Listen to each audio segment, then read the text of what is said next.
Para la ocasión contamos con la presencia de Luisa Valenzuela, reconocida escritora argentina y presidente del PEN Argentina, quien introducirá el diálogo que a continuación tendrán John Coetzee con Ana Casumistal. Ana Casumistal es escritora, profesora y directora de la New York University en Buenos Aires. Al finalizar la presentación, John Coetzee firmará algunos ejemplares. Les agradecemos muchísimo su presencia y les cedo la palabra a Luisa Valenzuela.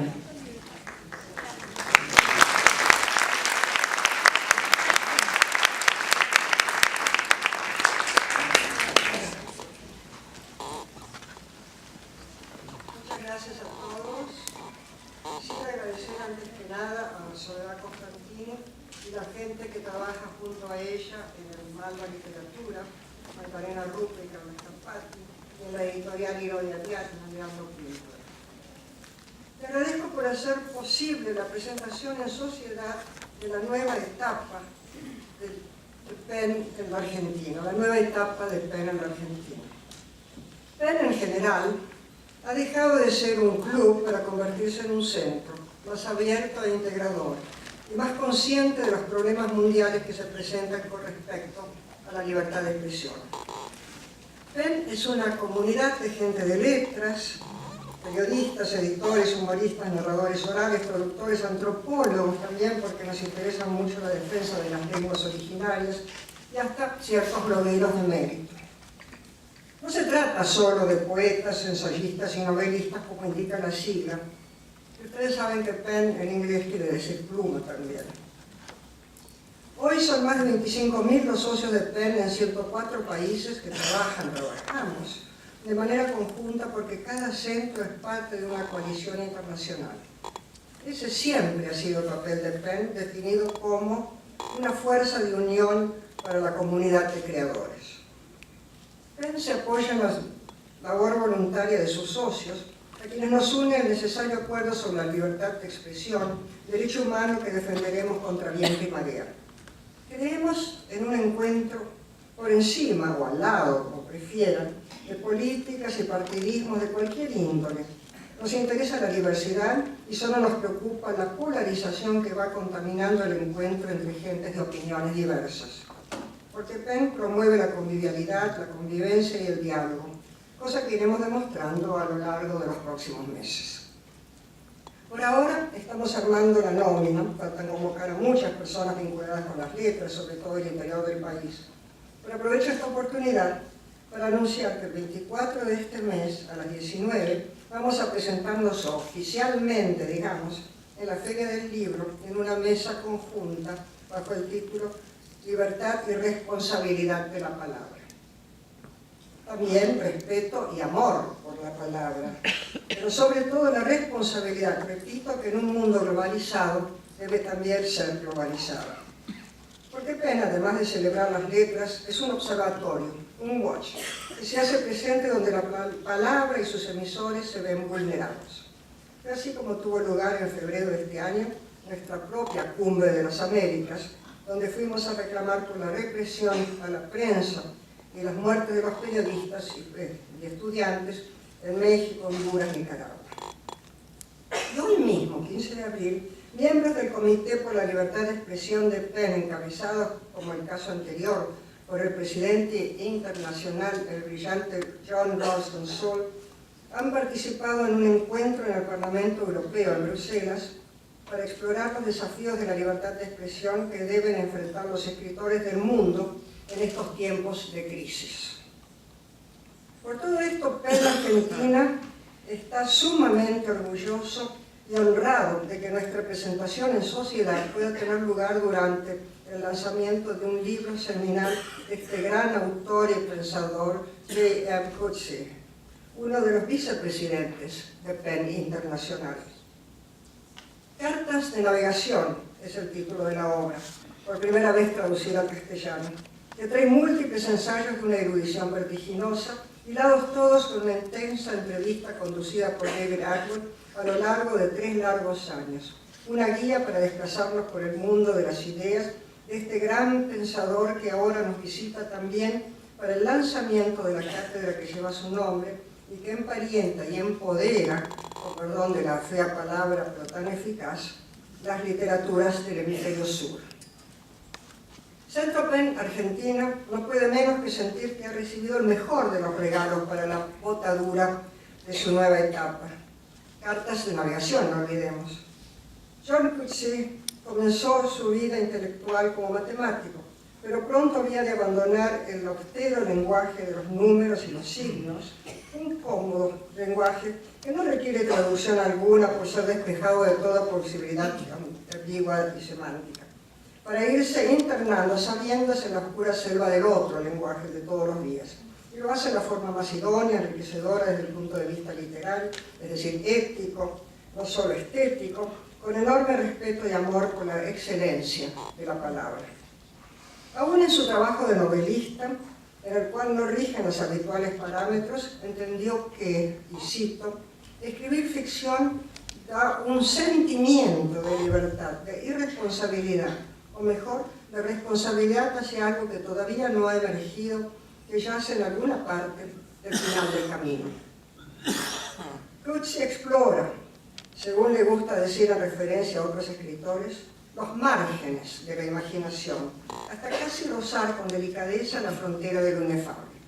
Lo hace con enorme conocimiento de las herramientas semánticas y también con un sutil sentido del humor soterrado y casi silencioso.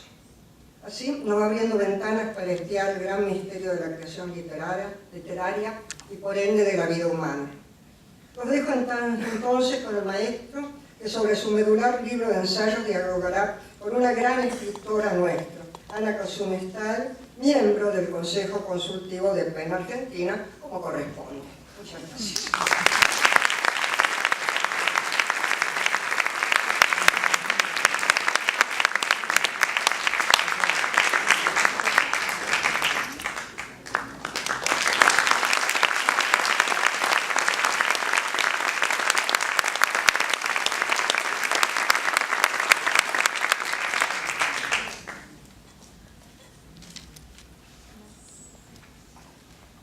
Let me add my voice to the voice of Luisa Valenzuela. The work that PEN does behind the scenes on behalf of writers, and particularly nowadays on behalf of journalists, is indispensable. Sometimes PEN uses quiet diplomacy, but sometimes also organized protest to save writers all over the world from victimization and to bring the most outrageous violations of the right to freedom of speech to the attention of the public. Cartas de Navegacion, which I will be speaking about this evening, would not have come into being without the efforts of my editor at El Hilo d'Ariadna, Soledad Constantini, who assembled an extraordinary team of translators for the project. And I would like to thank the 5 translators: Maria Julia Peruski, Mariana Dimopoulos, Elena Marengo, Lucas Margarit, and Cristina Peña.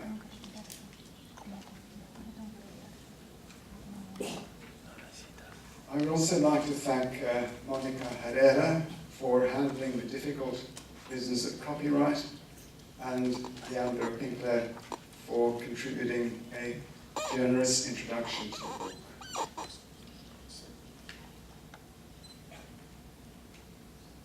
Cartas de Navegacion, or in its original English title, Doubling the Point, is a collection of the best non-fiction writing that I did between 1970 and 1990, decades that were particularly fertile for me.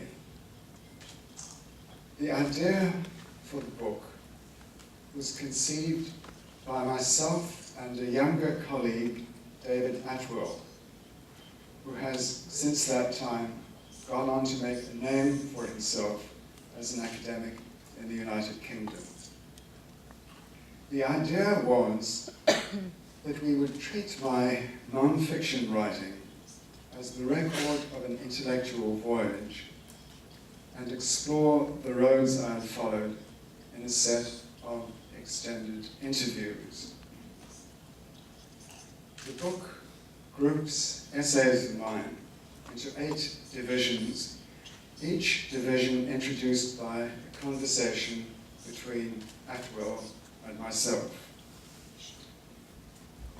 The 8 divisions are as follows: writings about the genre of autobiography, linguistic studies, essays on 2 writers who have meant a great deal to me, Franz Kafka and Samuel Beckett, writings on South African subjects, writings about censorship, writings on various aspects of popular culture, advertising, sport, comic books, and finally, writings on what I call ethical reciprocity, the reciprocity between I and you.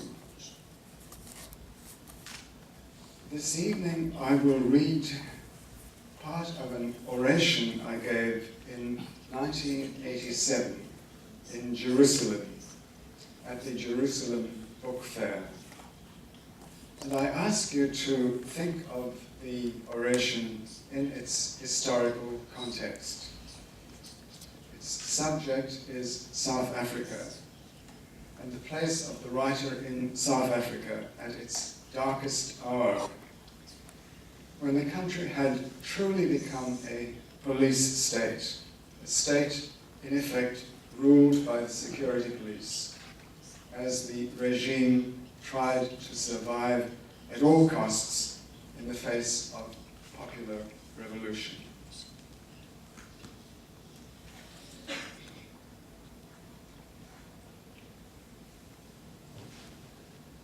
At the heart of the unfreedom of the hereditary masters of South Africa has been a failure of love.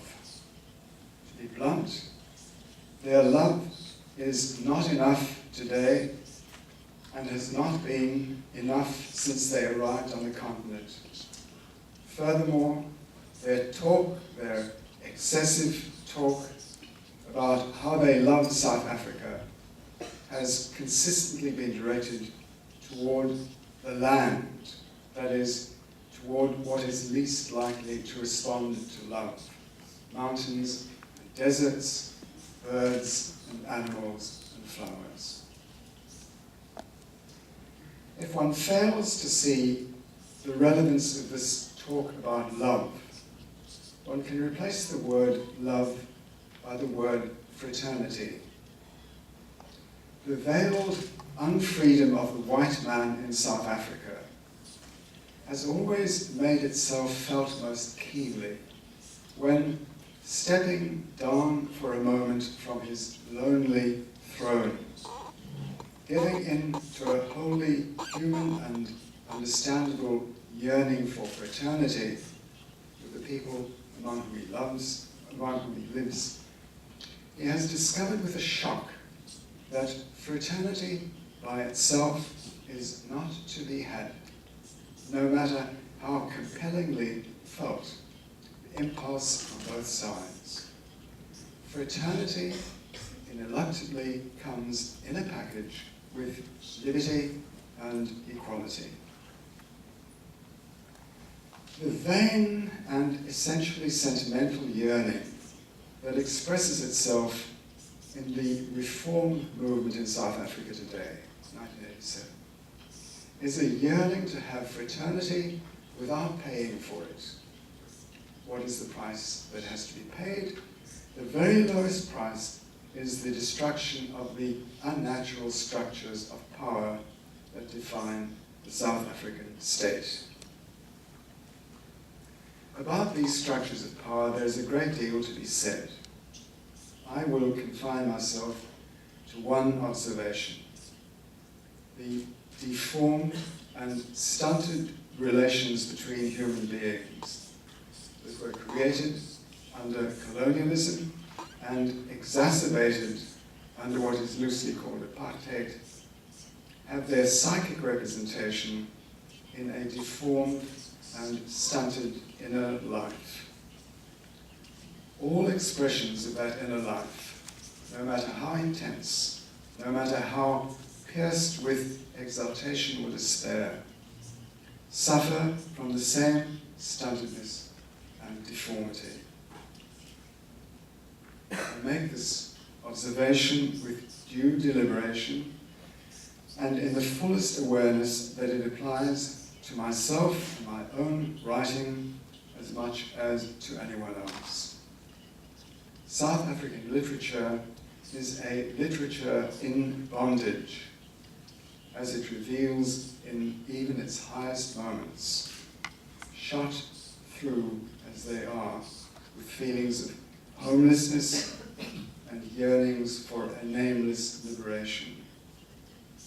It is a less than fully human literature, unnaturally preoccupied with power and the torsions of power, unable to move from elementary relations of contestation, domination, and subjugation to the vast and complex human world that lies beyond them. It is exactly the kind of literature you would expect people to write from a prison. I'm talking here not only about the South African Gulag, as you would expect in so physically vast a country, there is a South African literature of vastness.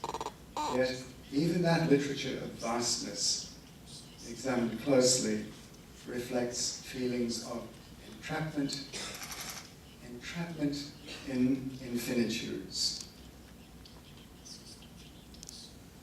2 years ago, 1987, Milan Kundera stood on this platform in Jerusalem and gave a tribute to the first of all novelists, Miguel Cervantes, on whose giant shoulders we pygmy writers of a later age stand.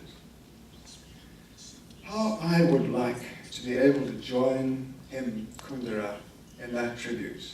I and so many of my fellow novelists from South Africa.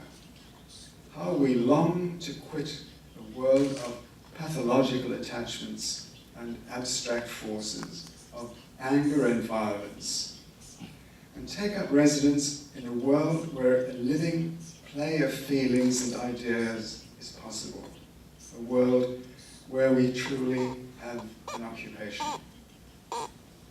But how do we get from our world of violent phantasms to a true living world? This is the puzzle that Cervantes' Don Quixote solves quite easily for himself.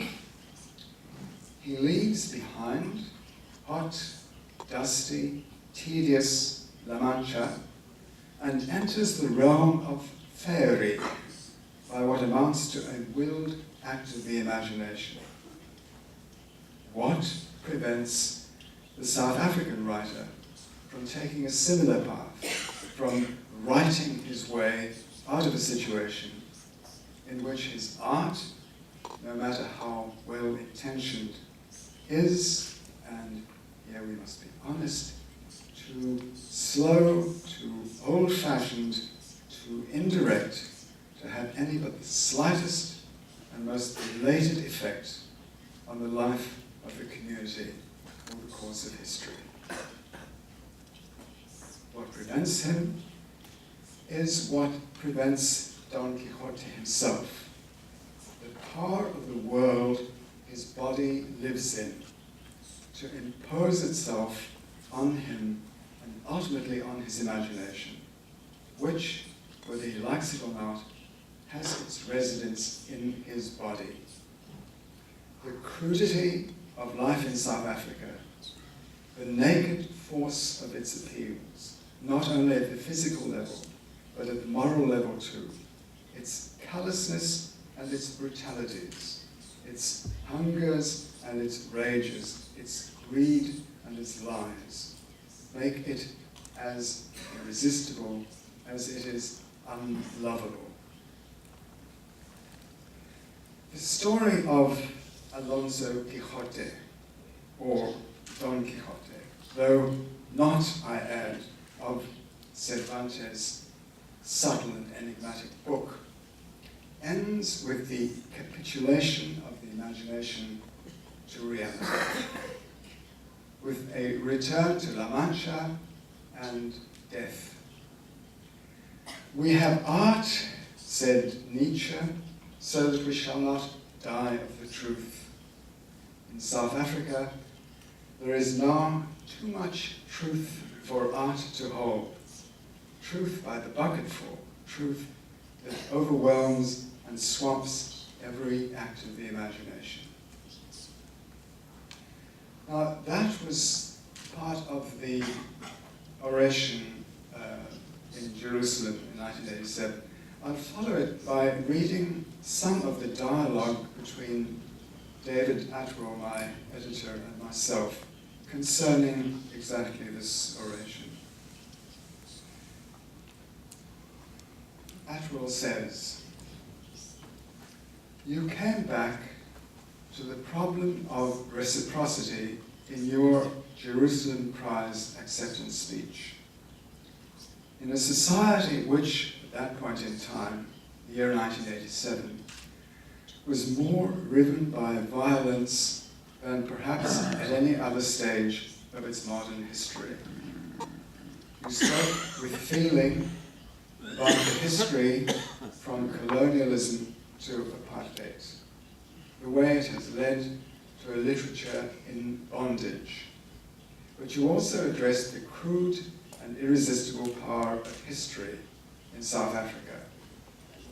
Let me put this observation to you for comment, that while it is fairly common for writers in South Africa to try to represent history or historical forces, it is rare that history should emerge, as I believe it does in your fiction, as necessity, as an absolute limit to consciousness.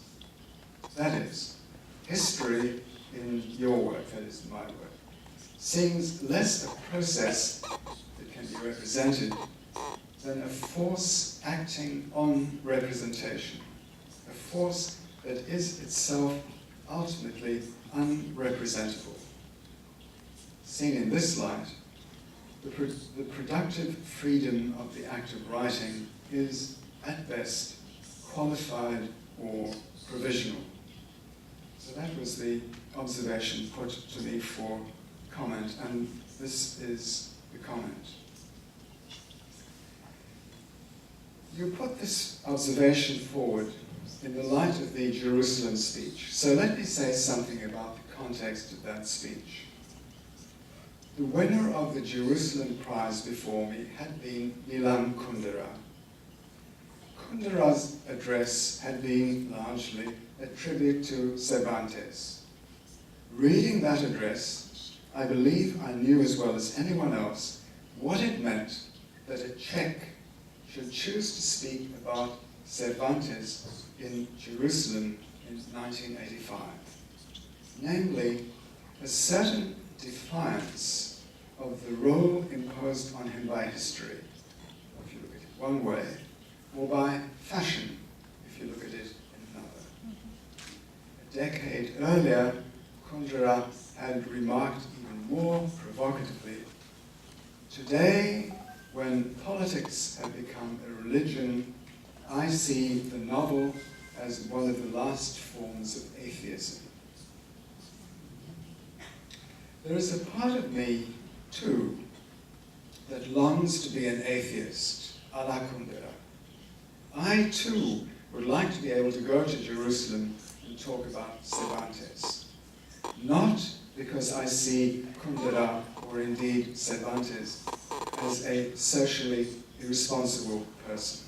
On the contrary, I would like to be able to say that the proof of their deep social and historical responsibility lies in the penetration with which, in their different ways and to their different degrees, they reflect on the nature and the crisis of fiction, of fictionalizing in their respective ages.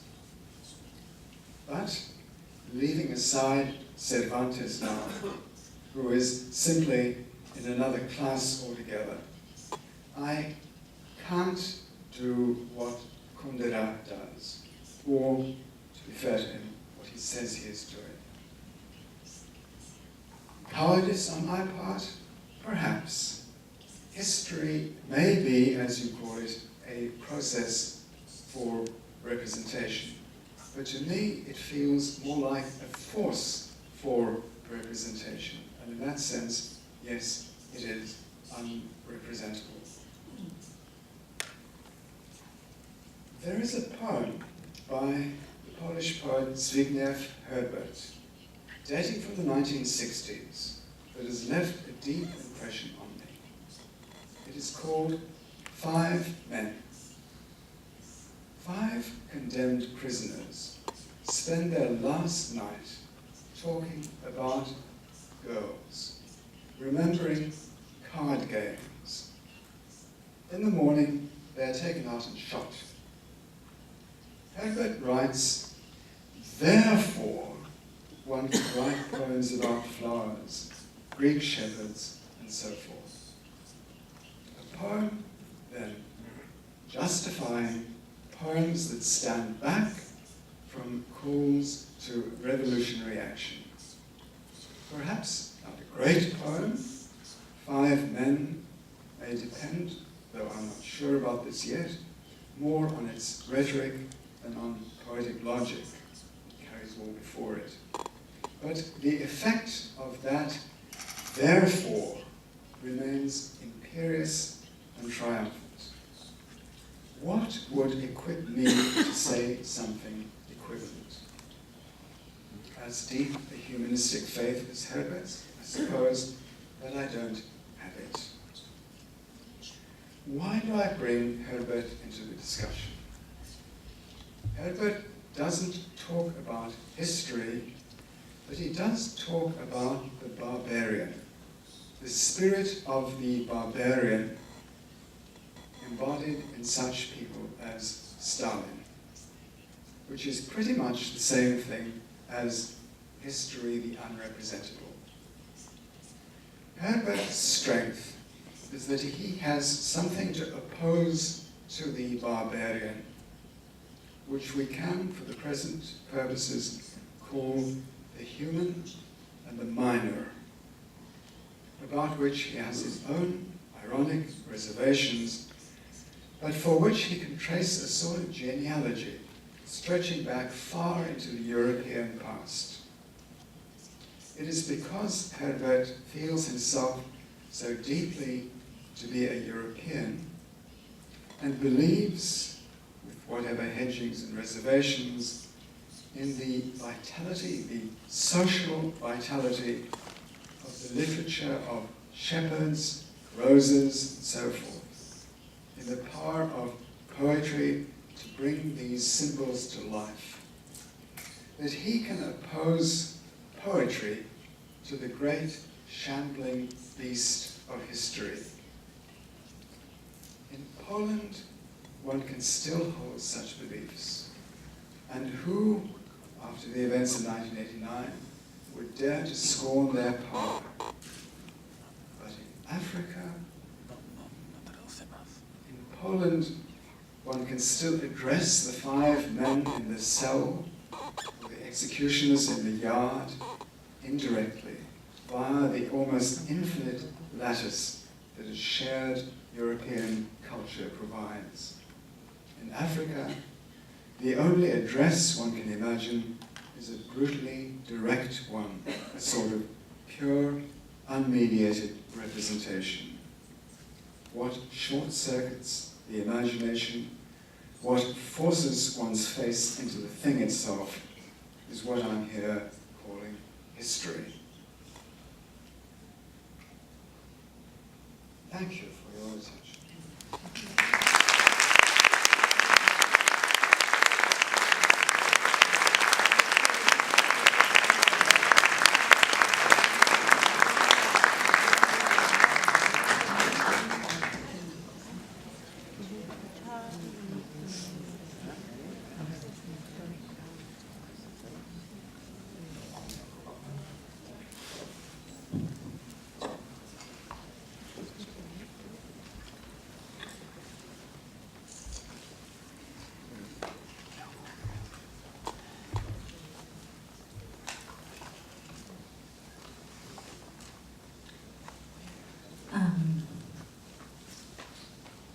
Buenas noches.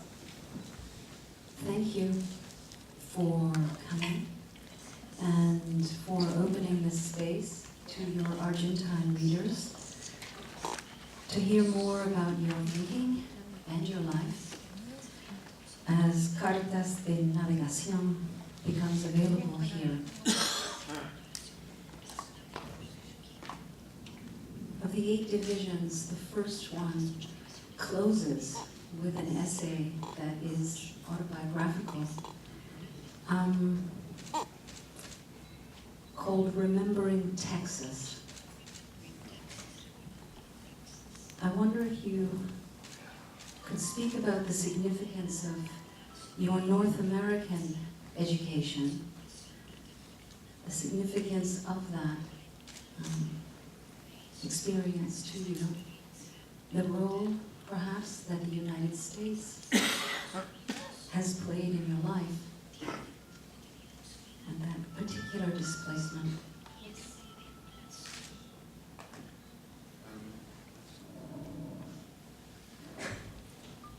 I moved to the United States at the age of 25, having had a very mixed career up to that point. I'd been employed as a computer programmer in England, and had pretty much decided that it wasn't for me, that career in computers was not for me. In fact, I had begun to feel that computers were ruining my mind.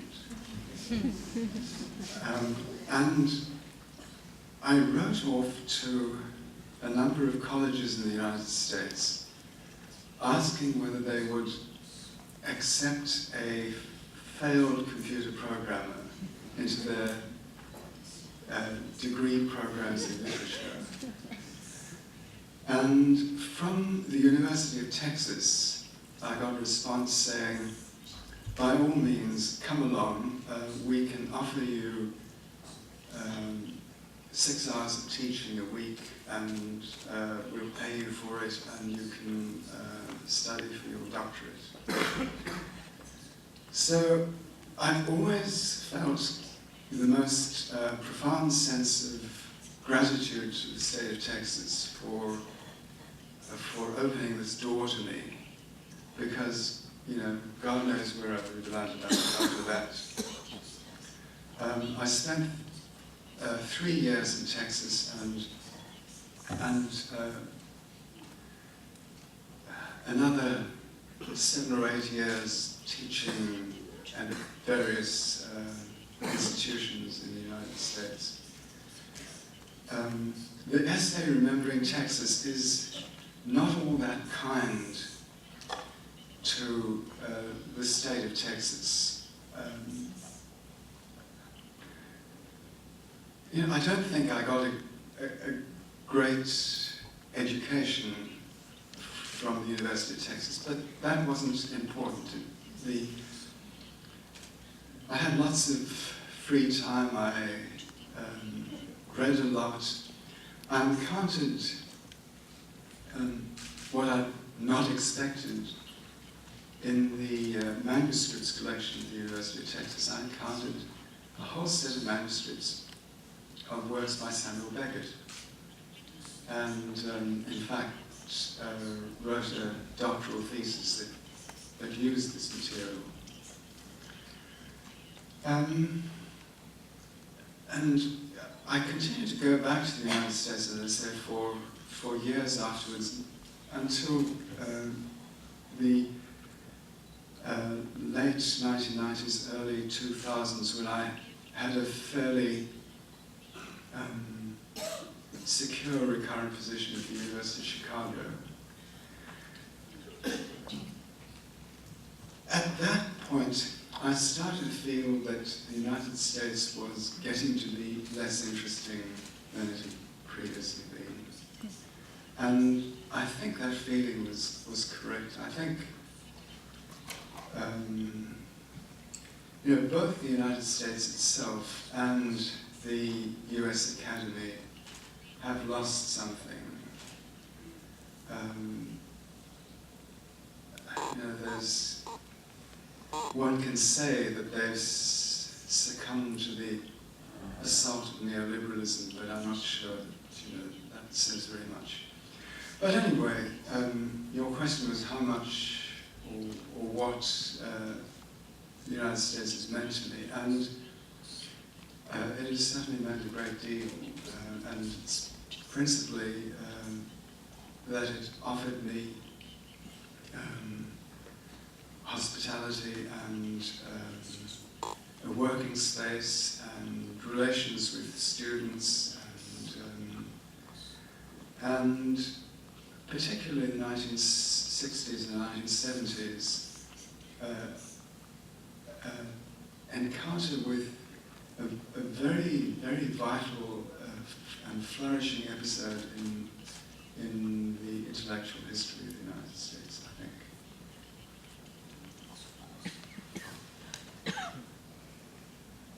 Now that's North America, and of course we are here. So, is there a role that South America may be playing more recently?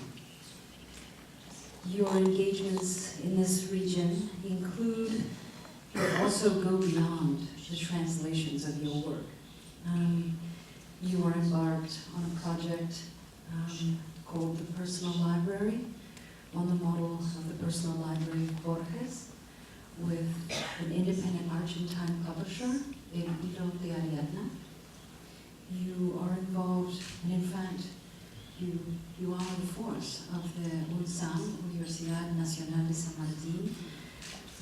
They have launched a Cátedra Coetzee to explore, investigate the question of literatures of the South as a category. These are bold endeavors, these are strong gestures. What does South America perhaps hold for you? Why do you choose to do these things here? Well, my relations with South America, principally with Argentina, date from, you know, late in my life, and came as a considerable surprise to me. I encountered from my first visit to Argentina, I encountered a reading public that really took books seriously and read books intelligently, that didn't, in my case, kind of put me in the box called the author of disgrace. As you say, I'm engaged in an extended publishing project with Navegacion de Ariadna, publishing a series of well-known and not so well-known classics with lengthy introductions, in which I try to say why these books meant so much to me, plus an anthology of poetry that will be coming out for the same purpose. And at very much at the suggestion of Carlos, the director of Universidad San Martín, I've been involved in planning and implementing a course which brings together writers from other nations of the South, but principally Australia and South Africa. That project has just started to get going in the past couple of weeks. I have 2 Australian colleagues with me. We've been teaching a course in Australian literature, and in September I'll be coming back with 2 South African colleagues to teach a course in South African literature. So,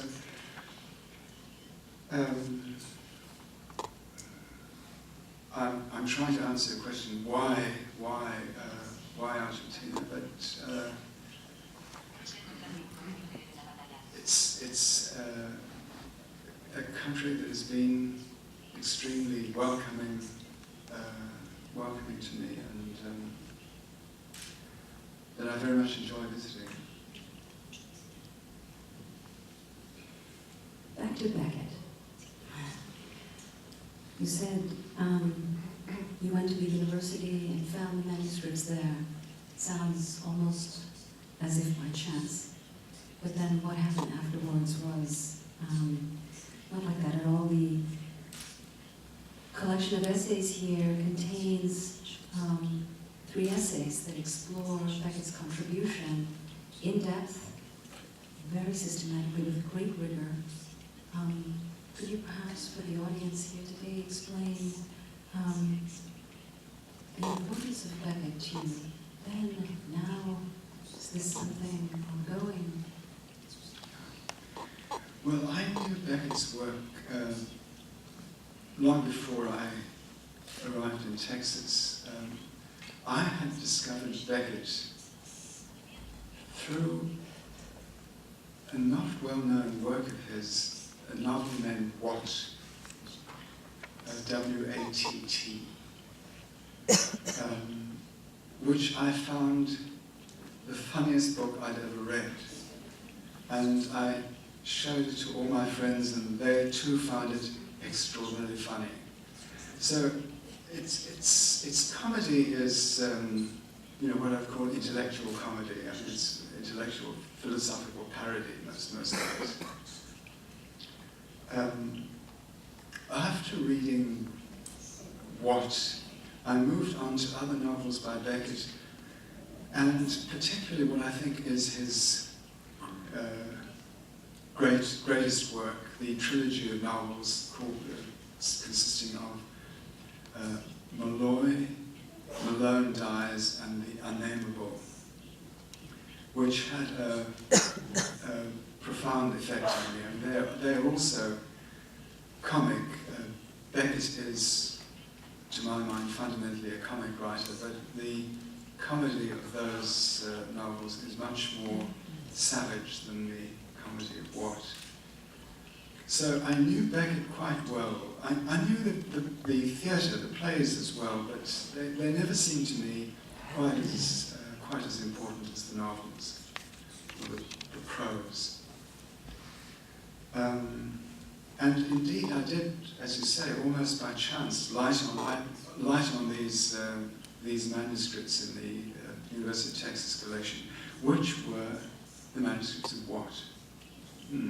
Not complete, but quite a lot of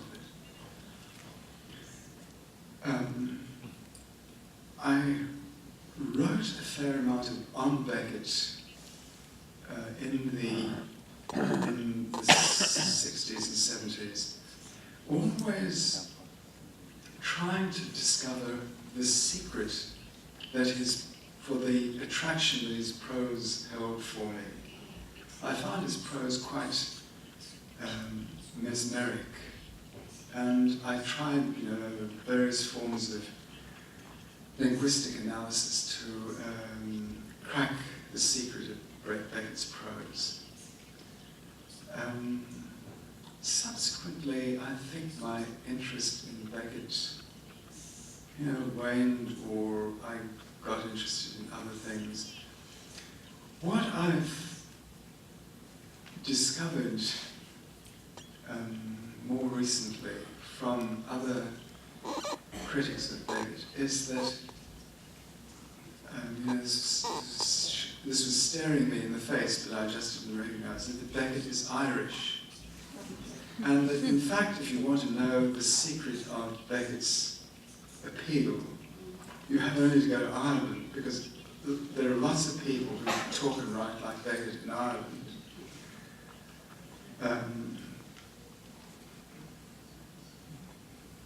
Well, anyway, yes, that's Beckett.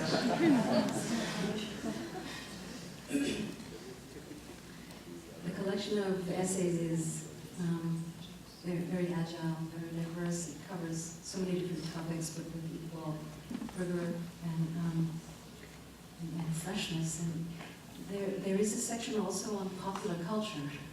We go from linguistics and talking about Beckett, Kafka, Dostoevsky, and there are these essays on comic book heroes, on film, on advertising, rugby, sport, Captain America.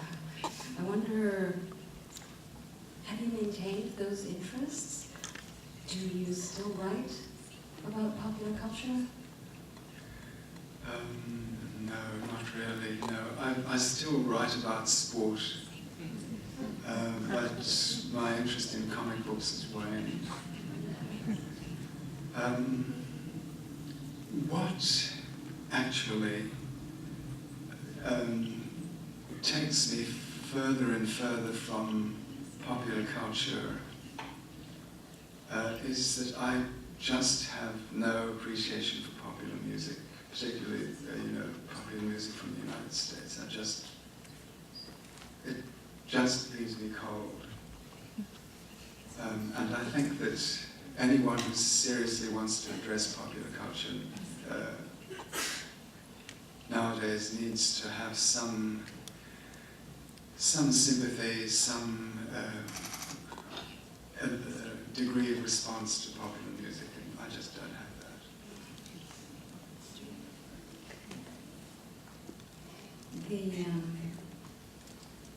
The place, perhaps, where there feels like there's tremendous resonance in relationship to the present and the things that have happened since the book came out in English, is the essay on confession and its place in the writings of Rousseau, Tolstoy, and Dostoevsky.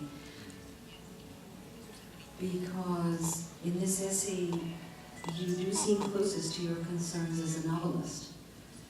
Would you comment, expand on your interest in confession?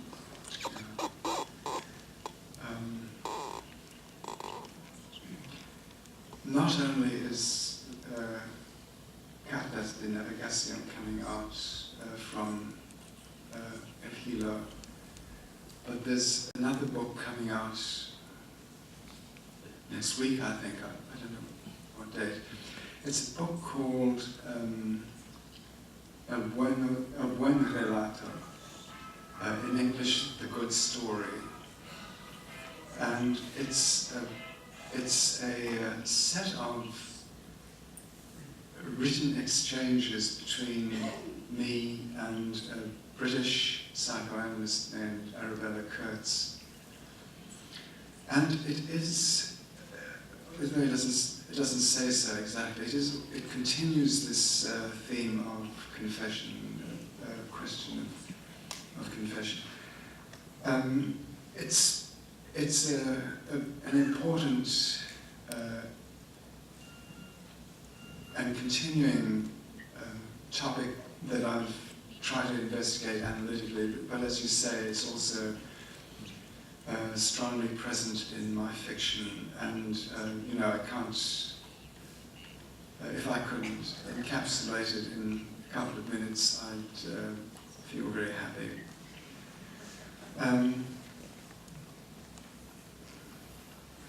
Basically, what I'm interested in is what has become of truth-telling in a post-religious age, or in an age when, anyhow, when people don't feel that if they tell lies, God will know it.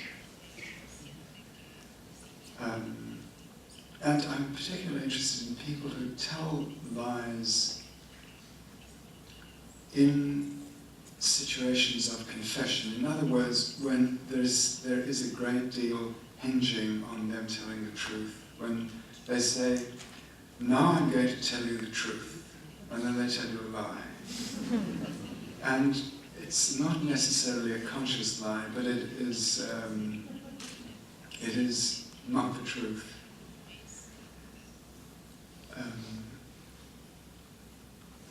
Dostoevsky is the great analyst of post-religious confession, what people characteristically do when God isn't watching them and they want to tell the truth. In Dostoevsky, again, I'm sort of travestying him by representing him so briefly. What people characteristically do is to boast in indirect ways. And the sort of emblematic example of this sort of boasting occurs in the novel that's translated sometimes as The Possessed or sometimes as The Devils, when a young man, or a youngish man, comes to a priest and says, I have a terrible confession to make. I violated a 12-year-old girl. And the priest says to him, are you sure that you're confessing to it? Is it not possible that you are actually boasting about it? Is it not possible that what you want people to think is that you're a great criminal, that you've done things that other people don't have the courage to do, that normal people don't have the courage to do? So, Dostoevsky in that respect is the kind of high water mark, I think, in the analysis of twisted and deformed motives in people who claim to be telling the truth, or who are actually trying to tell the truth but can't. And to cut a long story short, this book I'm talking about, El Buen Relato, is an attempt to get at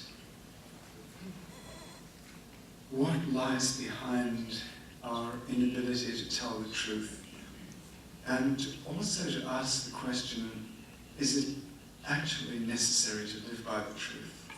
Can't we just live on the basis of the lies we tell? Is it, particularly if our friends collaborate with us and don't stop us from presenting a false self?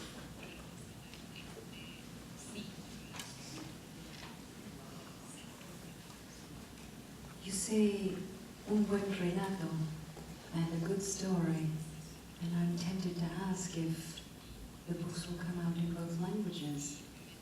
The book will come out in both languages?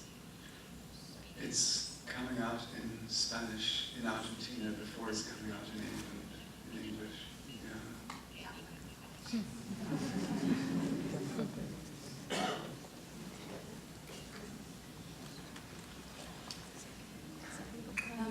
There's a section also in Cartas de Navegacion called Syntax, in which we have a chance to visit your world as linguist.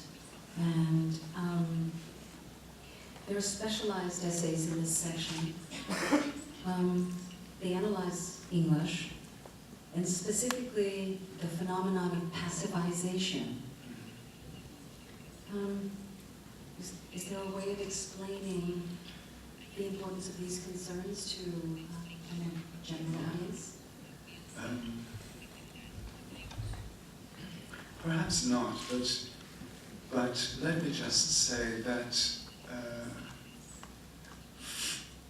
that I was quite deeply professionally involved in modern linguistics, particularly of the Chomskyan variety, at a time when the contest between schools of linguistics in the United States was particularly heated,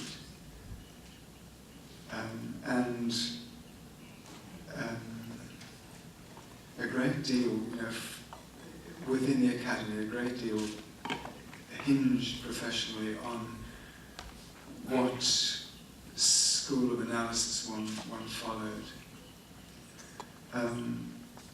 My particular interest was in what I would call the semantics of syntactic forms. That is, the meaning that particular syntactic forms carried independent of the content of the syntactic forms. And the passivization, the way in which one turns a sentence which is transitive, subject acts on object, into one turns it backwards so that the object is acted upon by the subject. What I was particularly interested in was the way in which writers, and particularly writers of the 18th century, had used this inversion of the sentence form to carry meaning.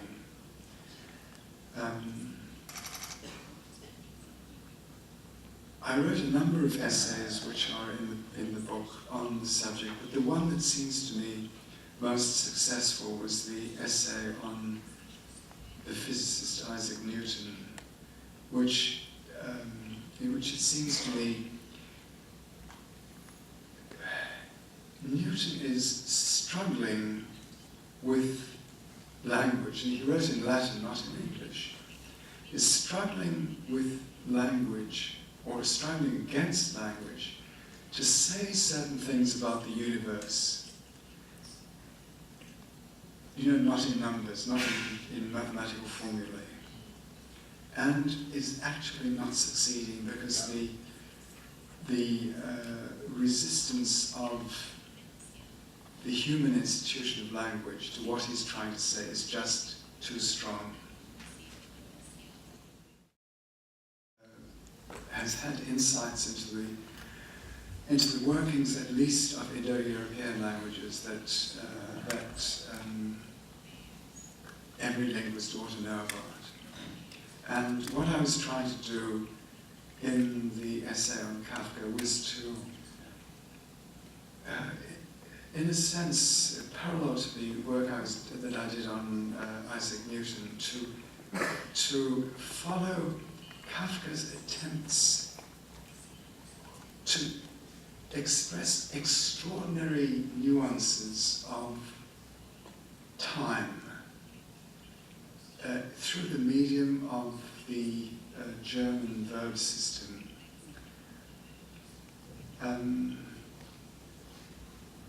I'm very proud of that essay because it's a contribution to Kafka studies, but it's not easy reading.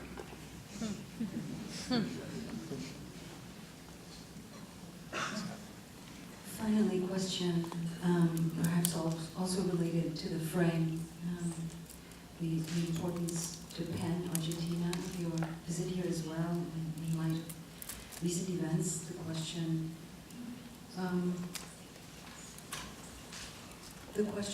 of censorship, the crisis in Europe over the killings at the offices of Charlie Hebdo, censorship or self-censorship, now becomes a live issue again. People are very concerned. So the question then becomes if you could speak about how you regard the right to freedom of expression. Well, as you say, there really is a crisis, it seems to me, right now over exactly freedom of expression.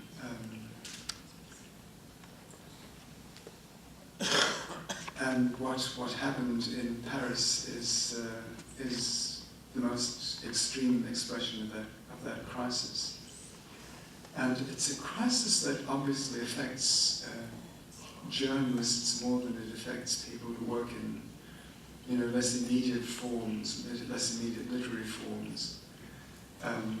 But we all know the story of Salman Rushdie and what happened to him as the result of publishing a novel which offended the sensibilities of certain people.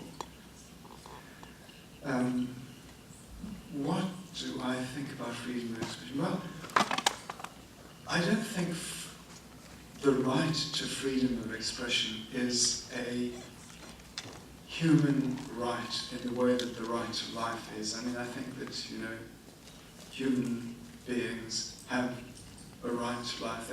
They are born into that right. The right to freedom of expression is a constitutional right. I mean, it's a right that is either written or not written into the Constitution or the Bill of Rights of a nation. And the crisis that occurs now is when people who just don't see that freedom of expression is a right, come into conflict with people who are brought up in a nation where this is an inscribed and constitutional right.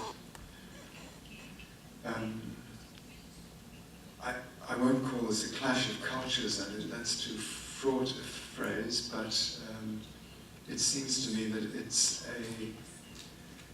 a clash that is going to recur indefinitely for a while yet. And it certainly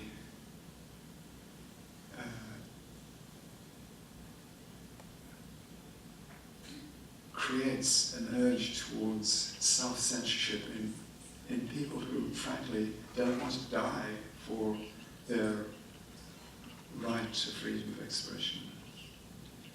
I think I'll leave it at that.